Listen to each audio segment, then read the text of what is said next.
Very good. And Mr. Vice Chair, I would probably recommend we spend about more than 30 minutes on this bill. That would take us to about 2:15.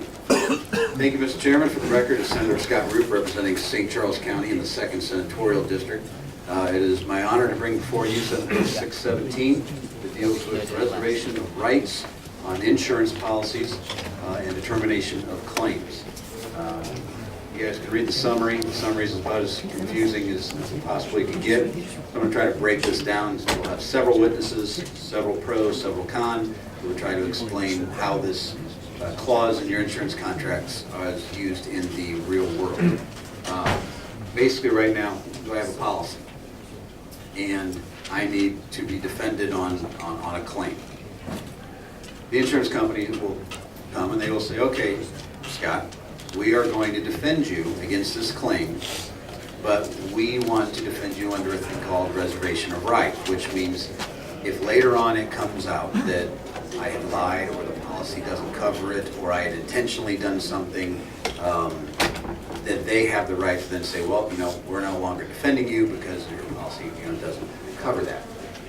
Basically, they want a determination of do they have to provide coverage, does this policy have a claim, and is it covered under the policy?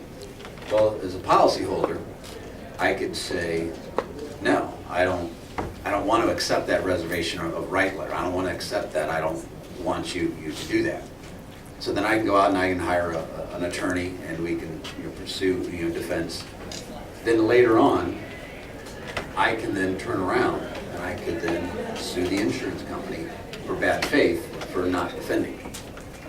So when you look at some of the historical rewards, some bad faith claims against insurance companies can get very, very expensive. So if I have a $500,000 liability policy, if you go and I sue under or they get sued under the bad faith claim, it could be $10 million, $15 million, who knows? It could be whatever that is worked out. You could have the plaintiff and the attorneys could settle and they could work out a deal and the judge could sign off on it, there'd be no trial, and then they go after the insurance company for $10 million, far above the $500,000 policy.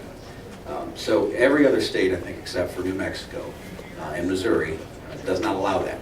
They say that if the insurance company says, here's your policy, we will defend you under the reservation of rights, but if you say no, then that technically would violate the good faith clause of your insurance policy, where it says that you have to cooperate with the insurance company in your defense. So if you say no, that would violate the good faith clause. Your policy would still be in force. So if it's a covered claim, the policy still would pay out on your defense, but it does not allow for the policyholder to then go back and sue the insurance company for bad faith claims for not covering this. So this is what we're trying to attempt to do, is to just give a little bit more certainty to the process of what is a covered claim. We should have more of an expedited process for determining if the policy of which you pay premiums for, if it covers the act, whatever your claim is, so that they can then proceed. Because obviously from the insurance industry side, there's a lot of expense in defending someone if it later comes out that it was never something that their policy should have covered, or maybe they lied on what happened on the facts of the case. They have to expend a lot of money to do that, and then obviously everyone pays higher rates due to that. So we're just trying to figure out how we can get Missouri to act like the other 48 states that do this every single day. Policies are in force, and this is something that is a good conversation to have.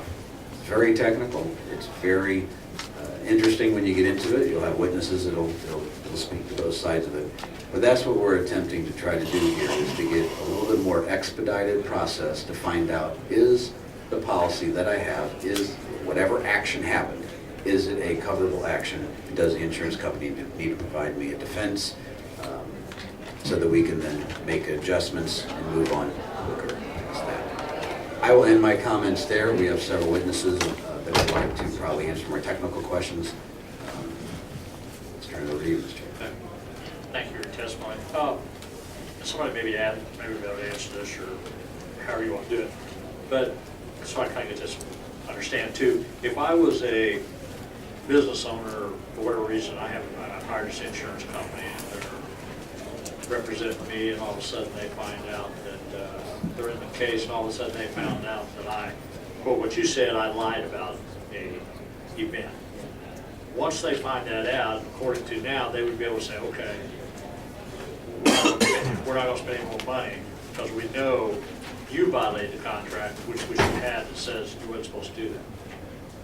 So then the question becomes, do I think that was what kind of lie, or do I go back to an attorney over here and I said, look, I've been paying them all along to represent me, and now they're not. So what? So now you sue them? What happens there? You go there. So in that scenario, whereas you have found out that, okay, as the insurance company, that this is not a covered claim, and you at that point you can walk away and you can say, okay, we are no longer providing you a defense. And if this bill were to pass, then you would not be able to then turn around and sue them for bad faith and saying, well, you have to defend me. You know, you should defend me the whole way around. When it gets into some of the legal side, from what I've seen, and there's been some big cases very recently within the past year, where the individual, say you, could then go over to the plaintiff's attorney, and they could say, okay, well, your policy limit's $500,000. We're gonna agree not to sue you, Senator Parson, individually and stuff. And you just walk away. We're just gonna go right after the insurance company, okay? And then they could make a deal and say, okay, I'm giving away my right. You can go ahead and you can have an agreement or a settlement come up. You get a judge that would sign the settlement. Now the next thing you know, you were the insurance company. You didn't have to provide a defense anymore. But then you're being, hit with a lawsuit for a judgment much larger than the policy limits. So you'll hear both pros and cons of these scenarios by our witnesses. Questions of the bill sponsor? Saying, Mr. Chairman, do you have any particular order? What we call Mike.